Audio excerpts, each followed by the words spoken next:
how the hell did Donald Trump figure out the mainstream media is the fringe and the fringe is now the mainstream? How the hell did Donald Trump figure out? I mean, Joe Rogan is obvious, right? Like, we knew the guy had a big audience. It's not like we were like stunned, but like, how the hell was he, the 78-year-old guy who doesn't even have a computer and still like writes handwritten notes? How did he become the guy who cracked the code on, to your point, running a cultural, I don't even want to say campaign, running It's a it was a movement. cultural Look, movement, heading a cultural movement versus a everybody, campaign?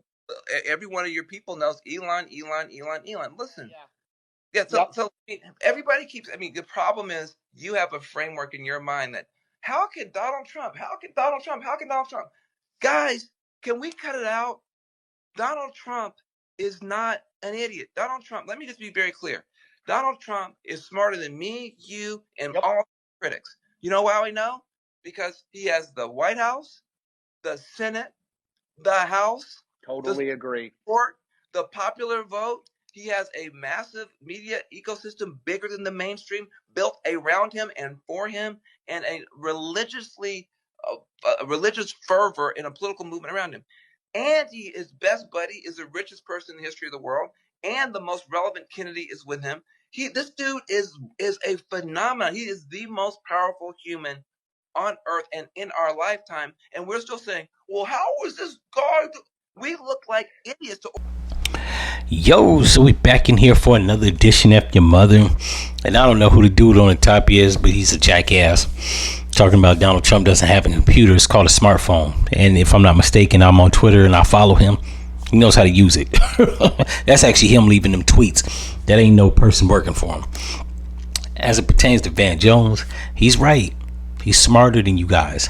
This is the epitome of what's wrong with the Democratic Party and liberals. They're not invited to the party. They clearly didn't get the memo. They're not reading the room.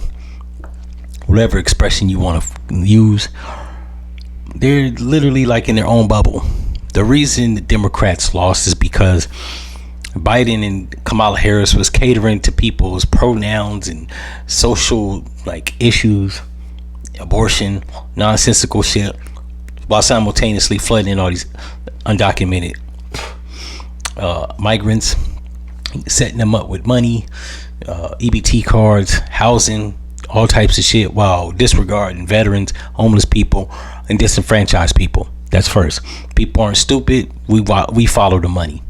Also, y'all was sending money over to Ukraine to the tune of, I don't know, $210 billion. I think before he leaves office, he's going to send them another $60 billion. He's giving $6 billion or $60 billion, whatever, to Africa.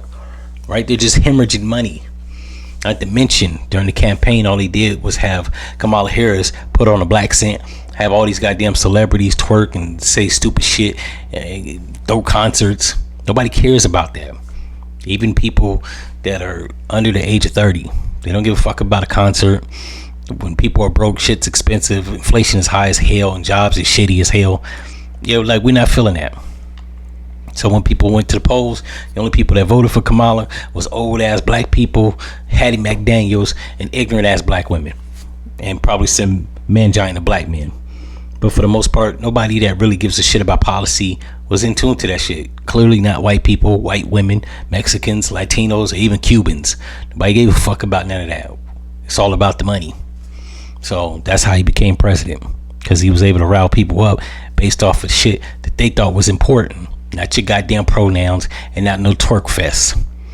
In any event, if y'all like this episode, you know what to do, and I'm out.